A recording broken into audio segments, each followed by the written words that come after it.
Hey, it's John here from John Still Runs. This morning I'm going to go for a walk. And yes, a walk, not a run. John still runs. John also walks for a very good reason today. And it's because of something I've been thinking about lately, the limitations of your development as a runner. My limitations in the development of me, or the maintenance of me as a runner. I'm going to talk about two limitations: your musculoskeletal system and your cardiovascular system. Let's define both. Your musculoskeletal system, muscles and bones. It's the complex interactions of your muscles, bones and connective tissues such as ligaments and fascia. What do? Well, they provide your form, your stability and your movement while you're running. Very important. Things go wrong with your musculoskeletal system if your training is too much, or if there are other factors that cause an injury, and that can be a limiting factor to your development as a runner. It certainly has been in my life as a runner. Despite me being a physiotherapist and very acutely attuned to how my body feels, I still get injured. Mind you, I've been getting injured less over this last year or so for a couple of reasons which I'll go into. But what about the cardiovascular system? What's that?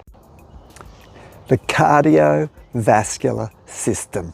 Cardio, heart, vascular, blood vessels.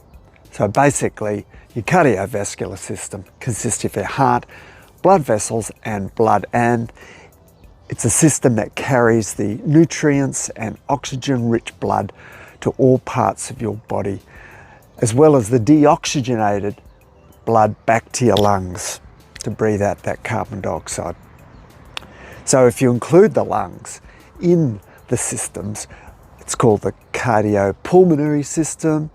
And if you think about these systems, they determine how well you run, how long and how puffed at certain distances and paces.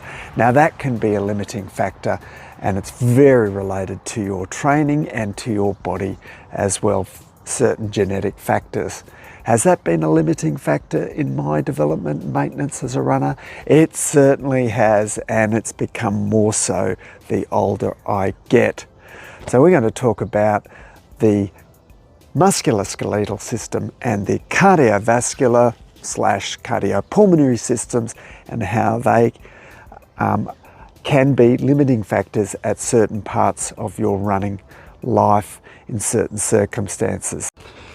So why am I walking this morning? Well, I love walking. That's one good reason, and it's so good for you. It's so good for me. But I'm not running this morning because, not because of a musculoskeletal injury developed because of some inadequacy in my muscles or joints, other connective tissues. No, that has been a problem over the years, as I mentioned before, because if your training is in excess of your body's ability to tolerate it, something's going to break down. And that's happened over many years. I've gotten ambitious and I wanted to train harder because I want to be faster, or I want to go longer, and something has given. Well, that's not the case this time. My training has been very conservative. The other cause of a musculoskeletal injury is, as I said, your body's not ready for it. Your muscles aren't strong enough. Your connective tissues are not robust enough. No, that's been good this year because I have instituted a daily exercise plan of strengthening mobility and stability exercises, which have been really good. So between those two things, no, I have not had a musculoskeletal limitation really to my ability to run long or faster. No, there's been another factor. It's the other one, the cardiovascular limitation. Let's talk about that. So why am I walking this morning, apart from loving walking? Well, it's due to a cardiovascular limitation. You know, your ability to develop as a runner is also limited by how well your heart can pump blood to the muscles of your legs, and how well it does that through the cardiovascular system.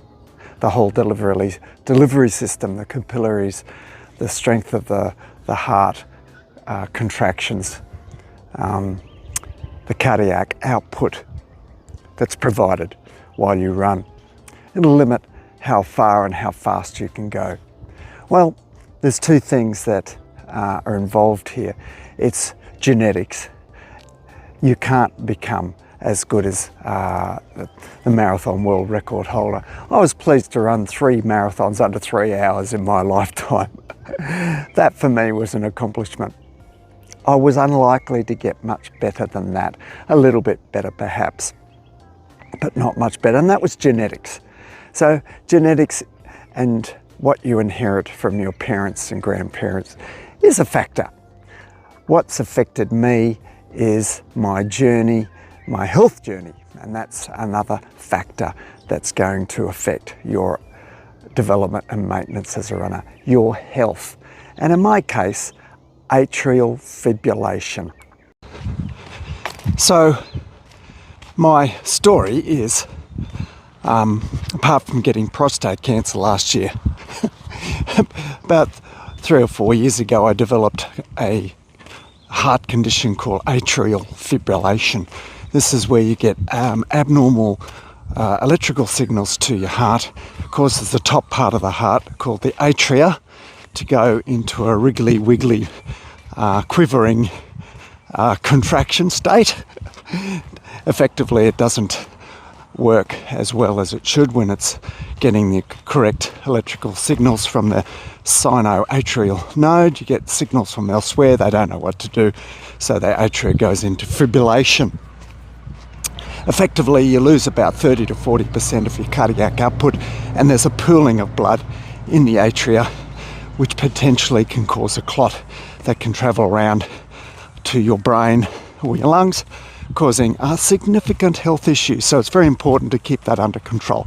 And so a couple of years ago, 2.5 years ago in fact, I had what's called a cardiac ablation, which, without going into detail, cuts off the abnormal signal pathway, causing your sinoatrial node to do its job and deliver the correct signals. It was very effective, it worked well, and I've been running okay since, except for the prostate cancer and its medical treatment. All that's hopefully under control. So now, about a week ago, I developed, for the first time, I had another episode, which was really distressing. So I made the decision that I will walk until I get the go-ahead from the cardiologist. The main reason I think it occurred was some very hard running, training too hard, will I ever learn, and a poor sleep over a couple of nights, and then a very long walk around Sydney Harbour called the 7 Bridges walk to raise money for cancer research. So after all that, I developed this episode, went for who knows how long, woke up with it, and it lasted another hour or so after I woke up, and since then I haven't had another one, but I don't want it to happen again. So I'm walking this morning until I get permission to run from myself and cardiologist. Health, genetics and health, 2 main limitations, potentially limiting your ability to improve from your training. So I want to ask you the question as I do my exercises to help prevent muscular skeletal injuries. I want to ask you the question, what's holding you back in your development as a runner, getting faster or going further? Is it your musculoskeletal system or your cardiovascular system? Are you limited by getting injured too easily, or is your cardiovascular system, is your fitness holding you back? Do you want a faster park run, for example? What's stopping you from getting faster in that?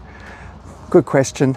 For me, it's my cardiovascular health concerns that's holding me back. I probably could have run this morning, but I chose to walk because I'm trying to be sensible for once. What about you?